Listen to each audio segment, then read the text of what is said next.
명작을 찾아서.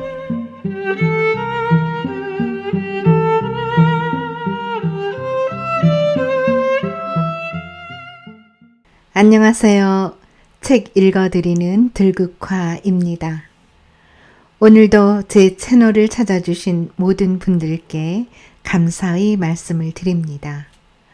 오늘은 올더스 헉슬리 작품 초상화로 여러분들과 귀한 시간 함께해 보겠습니다. 올더스 헉슬리는 영국의 소설가이자 비평가로서 1894년에 태어나 1963년에 세상을 떴는데요. 재치와 기지가 뛰어나며 풍자적인 어조를 많이 구사하는 작가로서 사회의 윤리적인 측면을 많이 다루었습니다.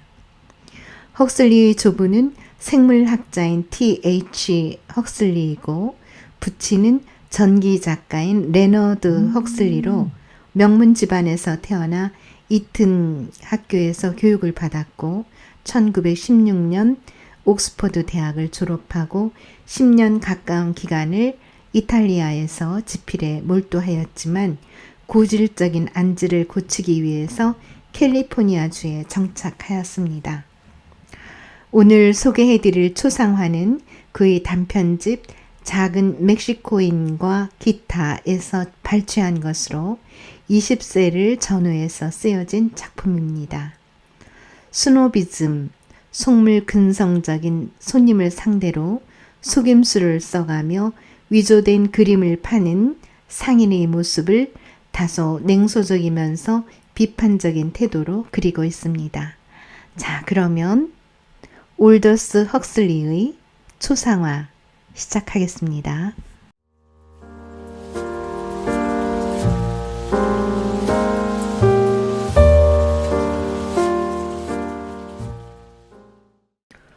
초상화 올더스 헉슬리. 그림을 찾으십니까? 몇 장 보시렵니까? 지금 저희 화랑에는 각종 현대 작품이 아주 재미있게 섞여서 전시되고 있습니다. 프랑스 것도 있고 영국 것도 있고요. 버거씨가 말했다. 손님은 손을 쳐들고 고개를 흔들었다. 아닙니다. 내겐 현대 그림이 전혀 필요 없소이다. 나는 진짜 옛날 그림을 구합니다. 렘브란트라든가 조슈아 레이놀즈 경이라든가 하는 종류의 것들 말입니다. 그는 유창한 북부 영어로 말했다. 잘 알겠습니다. 문예부흥계의 대가들을 말씀하시는군요. 물론 우리는 옛 것이나 현대 것이나 모두 취급하고 있습니다. 버거씨는 고개를 끄덕이며 말했다. 이때 손님이 다시 말을 꺼냈다. 사실인즉 내가 좀 큼직한 집을 하나 샀어요. 강조하는 듯한 말투로 그는 이렇게 말했다. 장원 저택을. 버거씨는 빙긋이 웃었다. 이 단순한 친구에겐 매우 재미있는 순진성이 있었기 때문이다. 그에게는 이 사나이가 어떻게 돈을 벌었을까 하는 생각이 들었다. 장원저택을 하고 강조한 그의 말투에는 정말 마음이 끌렸다. 이 친구야말로 농노의 신분으로부터 영주의 신분으로 봉건사회라는 피라미드의 넓은 밑바닥으로부터 좁은 정점으로 입신 출세한 사나이였다. 그 자신의 역사와 그 계급의 온갖 역사가 장원이라고 우쭐대며 강조하는 그 말에 암시되어 있었던 것이다. 손님이 말을 계속하는 바람에 버거씨는 생각을 계속할 수가 없었다. 그런 식의 집에는 그리고 나 같은 지위를 유지하자면 그림 몇 폭을 가져야 하니까요. 옛 대가들 것으로 말입니다. 렘브란트라든가 이름은 잘 모르지만 그런 종류의 그림 말입니다. 손님은 다시 이렇게 말했다. 물론이지요. 옛 대가의 작품은 하나의 사회적 우위성을 상징하는 것이니까요. 버거씨는 말했다. 바로 그렇습니다. 당신은 내가 하고 싶었던 말을 했소이다. 손님은 얼굴에 희색을 띠면서 이렇게 소리쳤다. 버거씨는 허리를 굽실거리며 빙긋이 웃었다. 남이 비꼬아 하는 말을 정말로 고지 듣는 사람을 보니 재미있었다. 물론 우리 집 같은 곳의 아래층 응접실엔 옛날 대가들의 그림이 반드시 있어야 하거든요. 침실에까지 그런 것을 걸어두기란 너무 사치스러울 테지만요. 물론 너무 사치스러운 일이죠. 버거씨는 맞장구 쳤다. 이영주는 다시 말을 계속했다.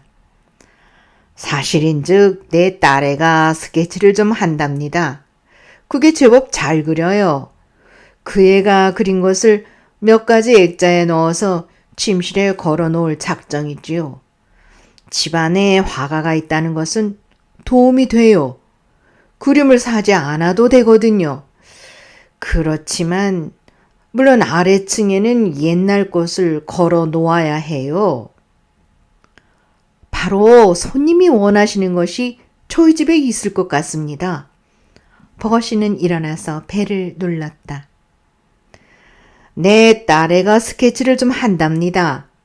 이 말을 생각했을 때 버거씨는 피부가 희고 혈색이 좋은 술집 여급 같은 인물 하나를 나이는 31에 아직 미혼, 다소 시기가 지나서 시들어가는 여자 하나를 머리에 그려보았다. 그때 그의 여자모니 문간에 나타났다.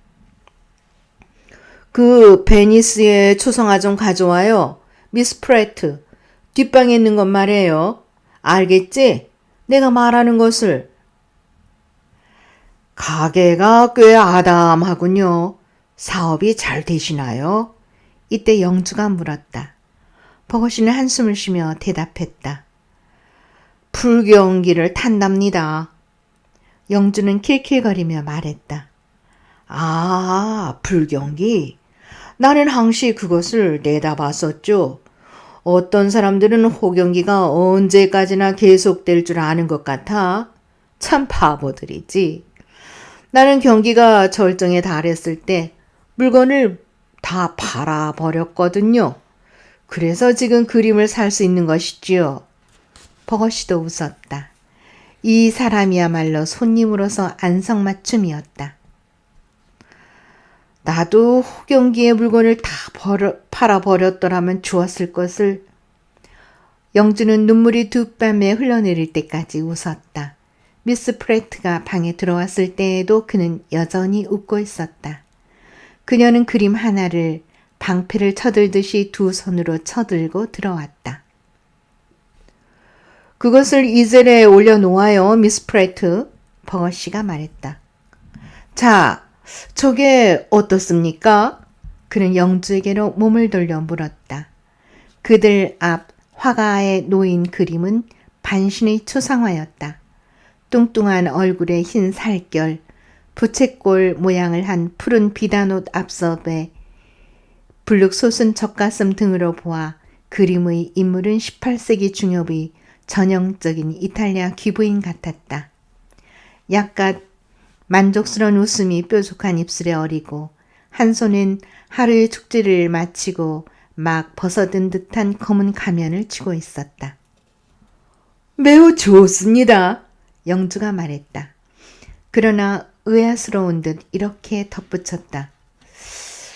이건 렘블란트의 작품과 꼭 같지는 않은데 안 그렇습니까? 너무 선명하고 밝군요.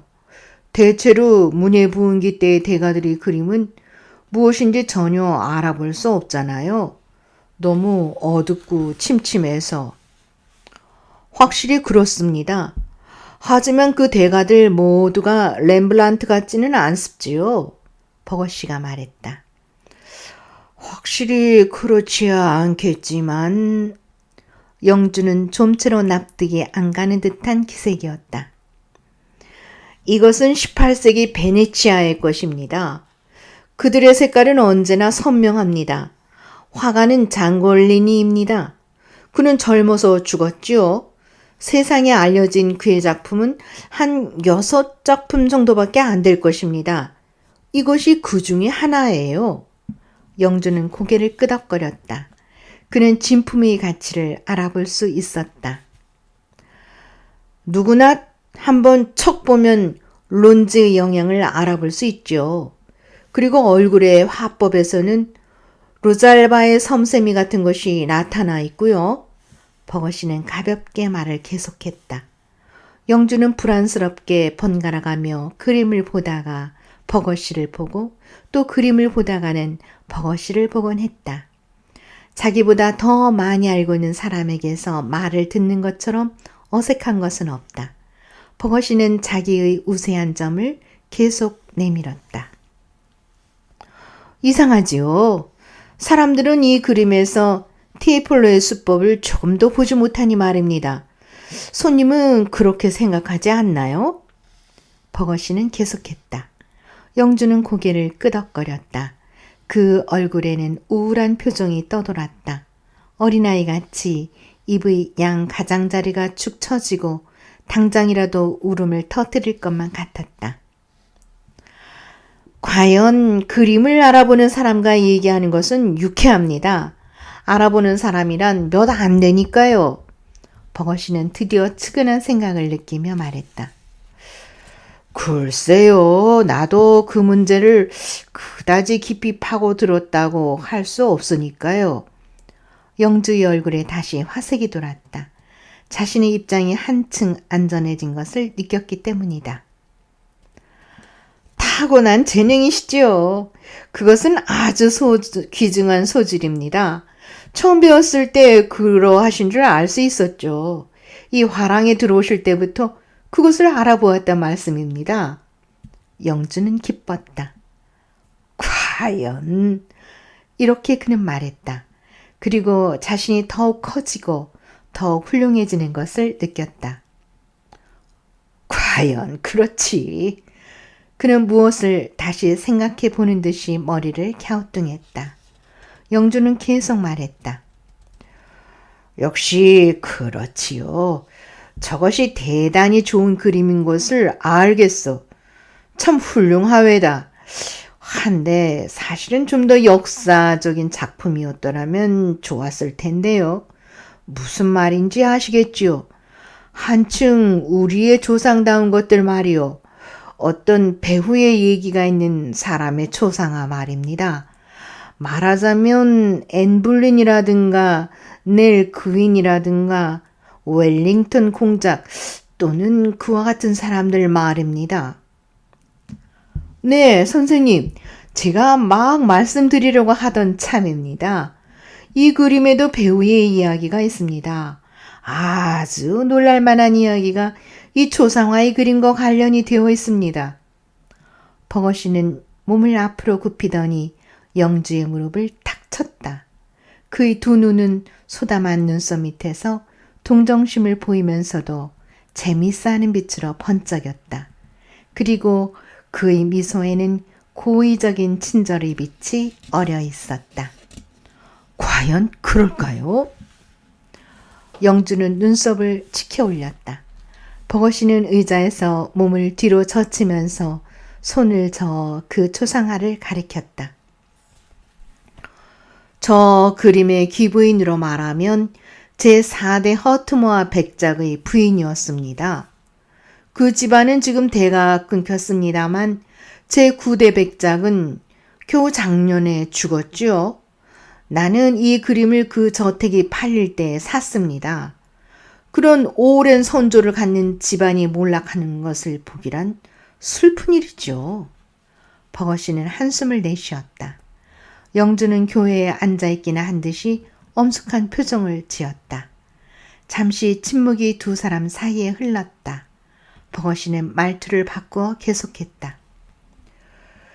그분의 초상화들로 보아서는 제가 보았습니다만 제4대 백작은 길쭉한 얼굴에 우울하고 눅수그레하게 보이는 분이었습니다. 아무도 젊었을 때의 그분을 상상하지는 못할 것입니다. 그분은 언제나 50대로 보이는 그런 분이었습니다. 그분이 중요한 취미는 음악과 로마 시대의 유물 모으기였습니다. 그분의 어떤 초상화를 보면 한 손에 상아피리를 들고 다른 손은 로마 시대의 조각품에 얹어 놓았더군요. 그분은 적어도 반평생을 이탈리아를 여행하며 유물을 찾고 음악을 들으며 보냈지요. 55세쯤 되었을 때 갑자기 결혼을 해야겠다고 결심을 했습니다. 그 그림이 바로 그때 그분이 택한 부인이었습니다. 버거시는 그림을 손가락으로 가리키고서 다시 말했다. 돈과 자귀로 그분의 여러 가지 결점이 보상된 것이 틀림없습니다. 외모로 봐서야 허트모아경의 부인이 로마 유물에 큰 흥미를 가지고 있었다고 할 수 있겠습니까? 저도 저 부인이 과학이나 음악사에 큰 관심을 가졌었으리라고는 생각지 않습니다. 저 부인은 의상을 좋아했고 사교를 즐겼고 도박을 좋아했고 사랑의 희롱을 좋아했고 향락적 생활을 좋아했습니다. 갓 결혼한 이 부부의 금실이 좋지 않았던 것 같습니다. 그러나 이분들은 노골적인 알력을 피했습니다. 결혼 1년 뒤 허투모아경은 또다시 이탈리아를 방문하기로 결심하고는 늦가을에 베네치아에 도착했습니다. 허투모아경에게 있어 베네치아는 끝없는 음악과 다름없는 것이었죠. 그곳은 미세리콜디아의 고아원에서 매일 열리는 가르피의 마키로 생각되었을 뿐만 아니라 산타마리아 교회에서 연주되는 푸치니의 오페라나 모이제 교회에서의 신작 오페라로 생각되었습니다. 그리고 그것은 수백 개의 교회에서 불리는 상쾌한 성가로 생각되었습니다. 또한 그곳은 많은 음악 애호가들의 개인 음악회로 생각이 되었으며 폴포라와 같은 작곡가나 유럽 제1급 성악가들로 또는 다른이 같은 바이올리니스트나 기타 최고 바이올리니스트들로 생각이 되었죠. 그러나 허트모아 공작 부인에게는 베네치아가 좀 다르게 생각되었습니다.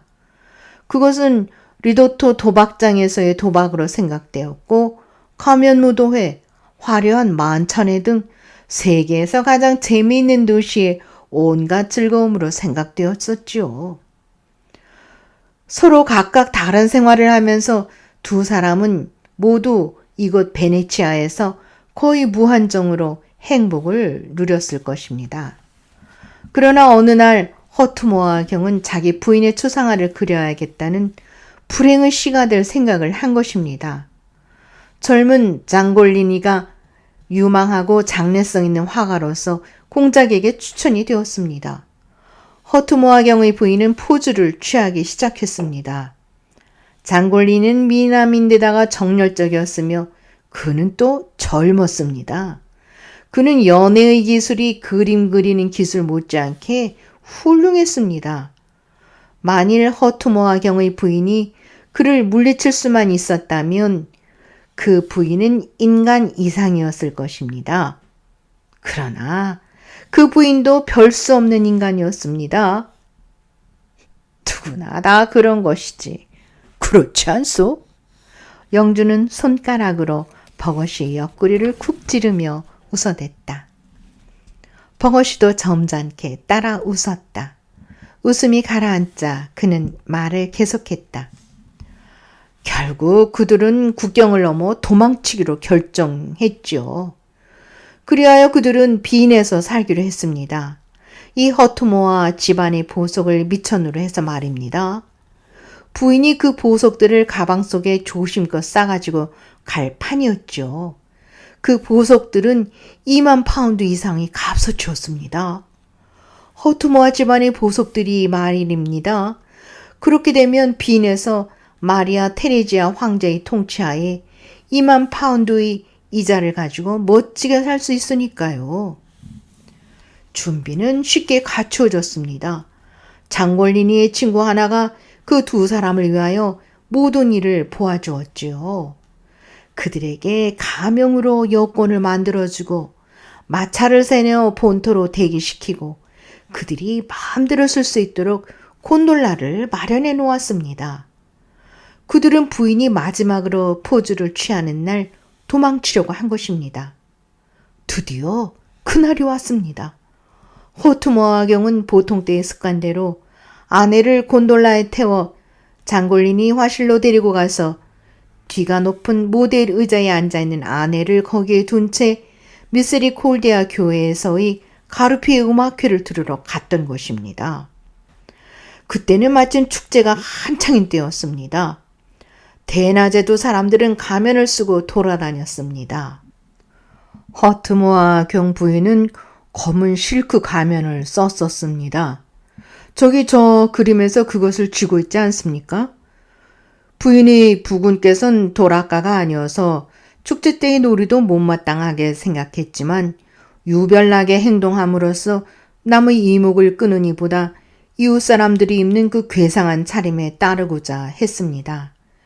긴 검정 망토에 커다란 세목골 모자, 흰 종이로 만든 코가 긴 가면이 이 축제 기간에 베네치아의 신사들 누구나가 입는 보통의 복장이었습니다. 허트모아경은 특이한 것을 싫어했기 때문에 남들과 같이 입었습니다. 베네치아의 유쾌한 가면극 배우가 입는 어릿광대의 복장을 차려입은 이 장중하고 엄숙한 표정의 귀족의 모습에는 매우 우스꽝스럽고 조화되지 않은 점이 분명 있었을 것입니다. 폴시넬라의 복장을 입은 판타룬이란 말이 그 공작 부인과 그 애인이 글을 넣고 서로 표현한 말이었습니다. 말하자면 그는 어릿광대의 복장을 한 영원한 희극적인 영감이었지요. 그건 그렇고요.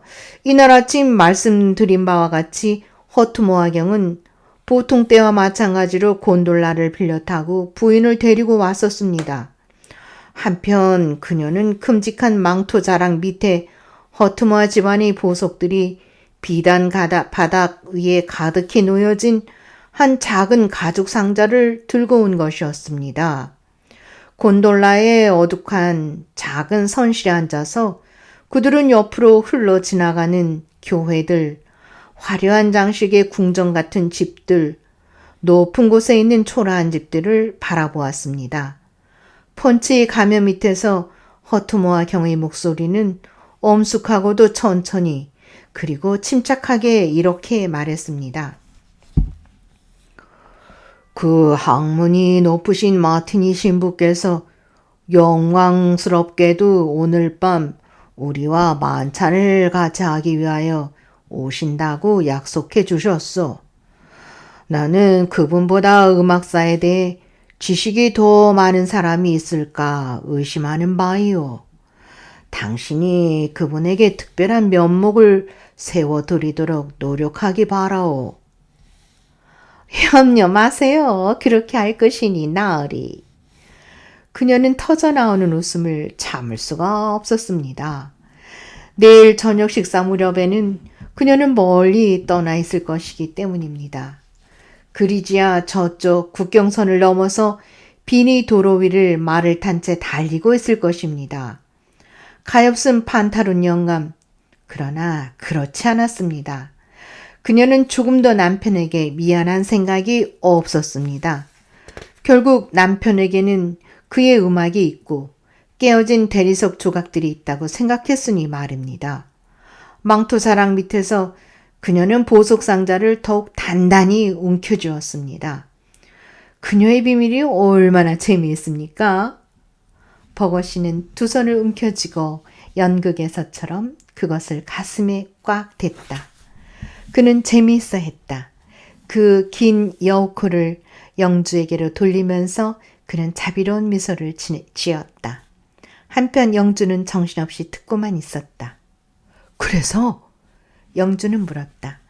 버거씨는 움켜쥐었던 두 손을 풀어 무릎 위에 내려놓고서 말을 이었다. 네, 곤돌라가 장골리니의 문턱에 닿았죠. 호트모아경은 부인을 부축해서 내리게 한 다음 2층에 있는 그 화가의 큰 화실로 인도합니다. 그러고서 평상시에 그 점잖은 말로 부인을 그에게 맡긴 다음 미세리콜디아 교회에서 열리는 가르피우 아침 음악회를 들으러 떠납니다. 이 애인들은 최종 준비를 하기에 2시간은 좋게 걸립니다. 반타룬 영감이 완전히 사라져버리자 그 화가에 쓸모있는 친구가 이 축제가 벌어진 베네치아의 거리나 운하에 있는 다른 어떤 사람들과 마찬가지로 가면을 쓰고 망토를 입은 채 호련히 나타납니다. 곧 포옹과 악수와 웃음판이 벌어집니다. 만사가 아주 기적적으로 잘 되어 단 한 가지라도 의심받을 일도 일어나지 않습니다. 허트모아경 부인의 망토 밑에서 보석상자가 나옵니다. 그녀가 그것을 열자 경의와 감탄이 드높은 이탈리아어의 외침소리가 뒤따릅니다. 브릴리언트형의 보석, 진주, 허트모아 공작의 큰 에메랄드, 루비, 핀, 다이아몬드 귀걸이 등 모든 이러한 찬란하고 번쩍거리는 물건들을 소중하게 둘쳐보고 신중히 손댑니다. 그 쓸모있는 친구의 평가에 의하면 적어도 5만 체키노는 된다는 것입니다. 이제 두 애인은 미칠 듯이 포옹합니다. 그 쓸모있는 친구가 그들의 포옹을 잠깐 중단시킵니다. 아직도 마지막으로 해야 할 일이 몇 가지 있기 때문입니다. 그들은 여권을 내기 위해 공안성에 가서 사인을 해야 합니다. 그것은 단순한 형식이지만 그래도 필요한 절차니까요. 그 친구도 동시에 나가서 필요한 여행 비용을 장만하기 위하여 부인의 다이아몬드 하나를 팔기로 했습니다. 버거시는 담배에 불을 붙이기 위하여 말을 멈추었다. 그는 연기 한 모금을 내뿜고 다시 계속했다. 그리하여 그들은 모두 가면을 쓴 채 소매 없는 망토를 입고서 집을 나섰습니다. 그 쓸모있는 친구는 한쪽으로 화가와 부인은 다른 쪽으로. 베네치아의 사랑이요. 버거시는 황홀한 듯이 눈을 치켜떴다. 그리고 영주에게 물었다. 손님은 베네치아에 가서 연애하신 일이 있으십니까? 웬걸 TF까지 밖에는 못 가본걸요. 영주는 고개를 흔들며 말했다. 그러시다면 선생은 아깝게도 인생 최고의 경험을 한 가지 못하신 것입니다. 그 작은 허투모아경 부인과 화가가 가면의 눈구멍으로 서로 쳐다보며 긴 운하를 미끄러져 내려갈 때 그들의 심정이 어떠했으리라는 것을 손님은 결코 충분히 이해하실 수 없겠지요. 어쩌면 때로 그들은 키스를 했을 것입니다. 가면을 벗고서는 그런 짓을 하기가 어려웠을 테고 사람들이 작은 선실의 창문으로 그들의 가면 속 얼굴을 알아볼지도 모르는 위험이 항시 따르기는 했을 것입니다. 그러나 못했을 것입니다. 대체로 키스는 못했을 것입니다. 버거시는 깊이 생각하는 듯 결론을 내렸다. 내 생각으로는 그들은 서로 쳐다보는 것 정도로 그쳤을 것입니다. 그러나 베네치아에서 운하 위를 몽롱하게 미끄러져 갈 때엔 누구나 바라보는 정도로 다만 바라보기만 하는 것으로도 만족할 수 있으니까요. 그는 한 손으로 애무하는 신용을 하면서 낮은 목소리로 말을 그쳤다. 그리고서 아무 말도 없이 담배를 2-3 모금 빨았다. 다시 말을 이었을 때 그 목소리는 아주 조용하고 침착했다. 그들이 나간 지 약 반 시간 뒤에 곤돌라 한 척이 장골리니 문에 닿자 종이 가면을 쓰고 검은 망토에 머리엔 누구나 쓰는 세모난 모자를 쓴 한 사나이가 나와서 2층 화가의 방으로 올라갔습니다. 방은 비어 있었습니다. 초상화는 이재류에서 다정하게 그러나 조금 바보같이 미소를 짓고 있었습니다. 그러나 그 앞에 화가는 서 있지 않고 모델의 의자도 비어 있었습니다.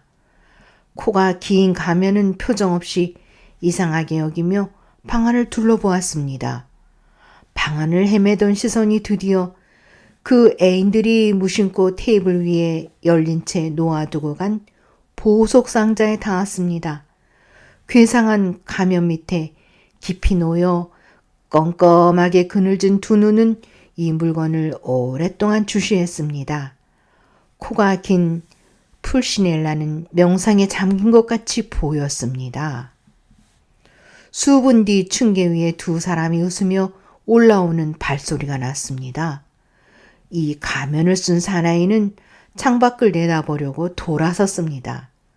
그러자 등 뒤에서 문이 요란스럽게 열리더니 흥분과 유쾌하고 재미있는 무관심에 도취한 두 애인이 들이닥쳤습니다. 아, 여보게 벌써 돌아왔군.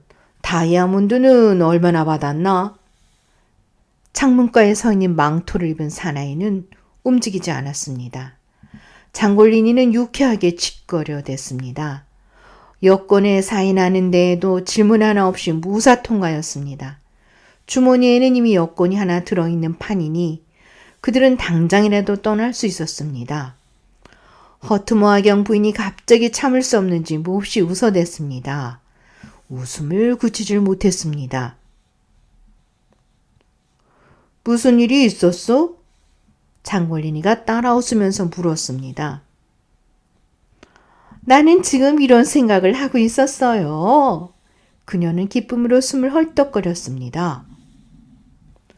판타른 영감이 미스리콜디아 교회에서 올빼미처럼 엄숙하게 귀를 기울이고 앉아있는 꼴을 생각하고 있었어요. 그녀는 거의 숨이 막혔습니다. 마치 울면서 말하는 듯이 목소리가 날카롭고 부자연스러웠습니다. 그 늙은 가루피에 실증나는 낡은 성가에 귀를 기울이고 있는 꼴을 생각하고 있었지요. 창가에 있던 사나이는 몸을 돌렸습니다. 마담, 불행히도 그 고명하신 작곡가 가루피 선생께서 오늘 아침 몸이 불편하셔서 음악회가 없었다오. 이렇게 말하면서 그는 가면을 벗었습니다. 그래서 나는 보통 때보다 빨리 돌아올 수 있었던 것이요. 허트모아경의 웃지도 않는 긴 늑수그레한 얼굴을 보고 두 애인은 당황했습니다. 두 애인은 그를 보고 놀라서 잠시 말을 잊었습니다. 허트모아경 부인은 손을 가슴에 댔습니다. 심장은 무섭게 뛰고 공포가 스며드는 것을 느꼈습니다. 가엾은 장골린이는 그가 쓰고 있는 종이 가면만큼이나 얼굴이 하얗게 질렸습니다. 공인된 남자친구들끼리 남의 유부녀의 정부가 되던 시대에도 질투심에 불탄 난폭한 남편들이 살인을 자행했던 기록에 남은 사건들이 있었으니까요. 그는 무기란 걸 갖고 있지는 않았지만 들여다볼 수 없는 그 검은 망토 밑에 과연 어떤 무서운 도구가 감춰져 있는지 누가 알겠습니까? 그러나 허트모아경은 잔인하고 무례한 행동은 하지 않았습니다.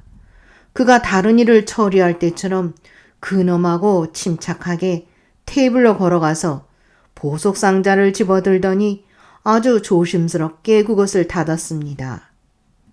내 것 같군. 이렇게 말하고서 주머니에 넣더니 방에서 걸어나갔습니다. 애인들은 의심스럽게 서로 쳐다보며 그 자리에 그대로 있었습니다. 침묵이 흘렀다. 그래, 그 다음은 어떻게 됐소? 영주가 물었다. 흐지부지 됐지요. 버거씨는 고개를 저으며 슬프게 대답했다. 장골린이는 5만 체키노를 가지고라도 도망치자고 했습니다만 허트모아경 부인은 심사숙고한 나머지 별장에서의 연애 생활을 그다지 달갑게 생각지 않았습니다. 여자가 있을 곳은 역시 보석이 있는 가정이라고 그녀는 결정을 내렸습니다. 그러나 허트모아경이 그 문제를 전혀 아무렇지도 않게 생각할 것인가, 그것이 문제였습니다. 무섭고 불안한 문제였습니다. 그녀는 별 수 없이 자기가 직접 알아보아야겠다고 마음먹었습니다. 그녀가 돌아간 것이 꼭 저녁 식사 때였습니다. 훌륭하신 각하께서 지금 식당에서 기다리고 계시옵니다. 하인의 말이었습니다. 그녀의 앞으로 큰 문이 몇 개 활짝 열렸습니다. 그녀는 마음속엔 공포심을 가졌으면서도 턱을 높이 쳐든 채 당당히 가볍게 들어갔습니다. 남편은 벽난로가에 서 있다가 그녀를 맞이하러 걸어 나왔습니다. 마담, 당신을 기다리고 있는 중이요. 이렇게 말하고서 아내를 인도했습니다. 그가 그 사건에 관련하여 한 말로선 그것이 유일한 말이었습니다. 오후에 그는 하인을 보내어 화가의 화실에서 부인의 초상화를 가져오게 했습니다. 한 달 뒤 그들이 영국으로 떠날 때 그 초상화가 그들의 짐의 일부가 되었지요. 그리하여 이야기는 이 초상화와 함께 한 세대에서 다음 세대로 전해 내려온 것입니다. 나는 작년 이 초상화를 살 때에 그 집안이 오래된 친구 한 사람에게서 그 이야기를 들었습니다. 버거씨는 담배 꽁초를 난로 속에 집어 던졌다. 그리고 그 이야기를 아주 재미있게 했다고 혼자 자랑스럽게 생각하는 것이었다. 대단히 재미있군. 과연 재미있군. 아주 역사적인데 그렇지요? 넬 구인이나 엠블린 이야기보다도 더한데요. 안 그렇습니까? 버거씨는 모호하고 싸늘한 미소를 지었다. 그는 베네치아를 생각하고 있었다. 자기 하숙집에 묵고있던 러시아 백작부인, 침실 밖 마당에 있던 우거진 나무, 그 백작부인이 쓰던 강하고 자극적인 누구나 그것을 처음 맡으면 숨이 막힐 정도의 향수, 그리고 리도의 모래사장에 있던 수영장, 곤돌라, 그리고 가르디가 그렸을 때와 똑같이 보이는 몽롱한 하늘에 치솟은 살루테 교회의 둥근 지붕 등 참으로 그 모두가 지금은 아득한 옛날의 일처럼 생각되었다. 그때 그는 소년이었다. 그리고 그것은 그의 최초의 대모험이었다. 그는 이러한 환상에서 깜짝 놀라 깨어났다. 영주가 말을 하고 있었다. 자, 저 그림 얼마나 받으시겠소? 그가 물었다. 그의 말은 아무래도 좋다는 즉흥적인 말투였다. 그는 흥정하는 데 있어서 보기 드문 사람이었다. 글쎄요. 버거씨는 25년 전에 그 백작 부인과 낙원의 베네치아에 대한 생각을 마지못해 청산하고서 말했다. 이것보다 못한 작품들도 1000파운드를 달라고 했습니다. 그러나 이것을 750에 당신에게 드릴 용의가 있습니다. 영주는 휴 하더니 버거씨의 말을 되풀이했다. 750이라고? 그건 너무한데. 그러나 선생님, 이만한 크기의 이 정도 좋은 물건으로 렘브란트의 작품이라면 얼마나 갈 것 같습니까? 적어도 2,000은 갑니다. 750은 조금 더 비싼 것이 아닙니다. 오히려 손님께서 사시려는 작품의 가치를 생각하신다면 아주 싼 편입니다.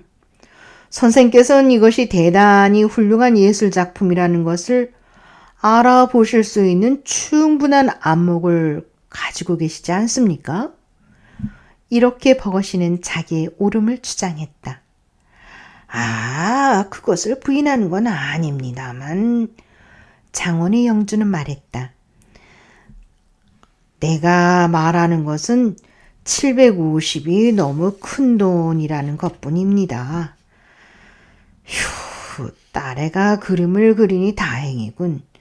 750파운드나 되는 그림들로 몇 개의 침실을 일시에 장식해야겠다고 생각했더라면 어떻게 되었겠나 생각해 보십시오. 버거씨는 미소를 지었다. 그렇지만 이것 또한 생각하셔야 합니다. 선생께서는 좋은 투자를 하시는 것입니다. 후기 베네치아의 작품은 지금 값이 오르고 있습니다. 내가 만일 자금의 여유만 있다면 그는 말했다.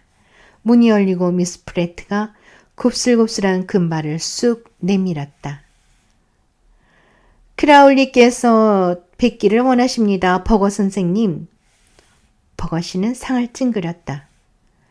기다리라고 해. 그는 성급하게 말했다. 그러고서 기침을 하고 영주에게로 돌아섰다.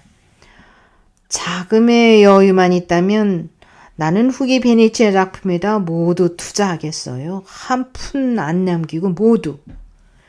이 말을 하면서 그는 자기가 기회 있을 때마다 사람들에게 자본만 있으면 자기는 문예 부흥기 이전의 그림이나 입체파 그림 아니면 흑인 조각이나 일본 판화에 투자하고 싶다는 말을 해온 것을 생각했다.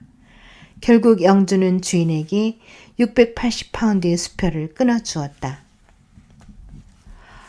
아까 해주신 얘기를 타이프로 쳐서 한 부 주실 수 있겠지요.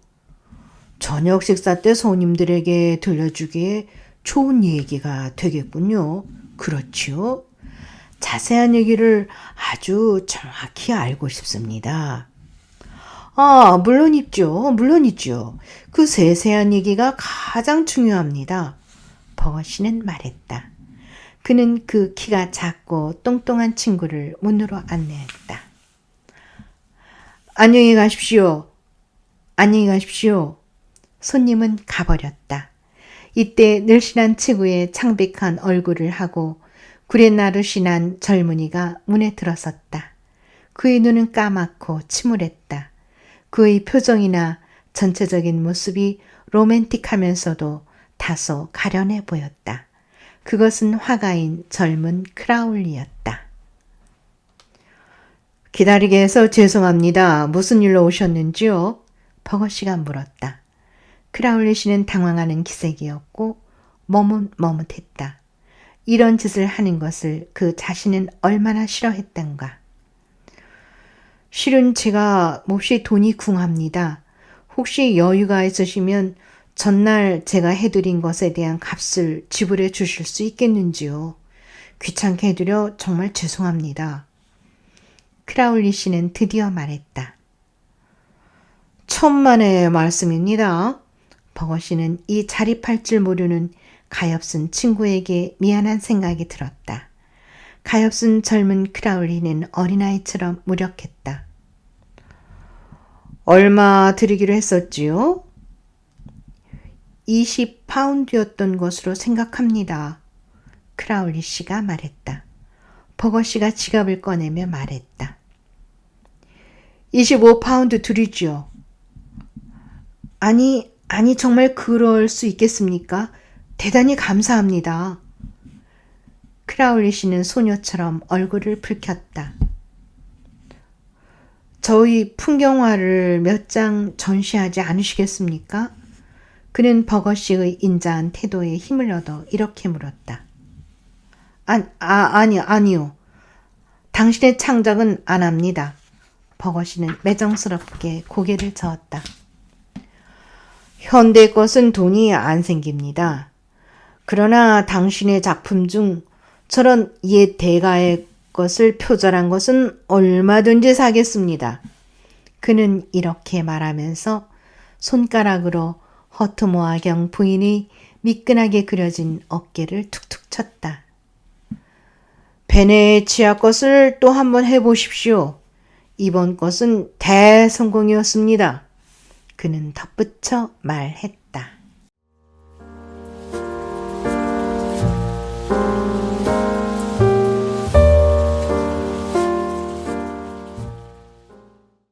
올더스 헉슬리의 초상화로 즐거운 시간 되셨는지요?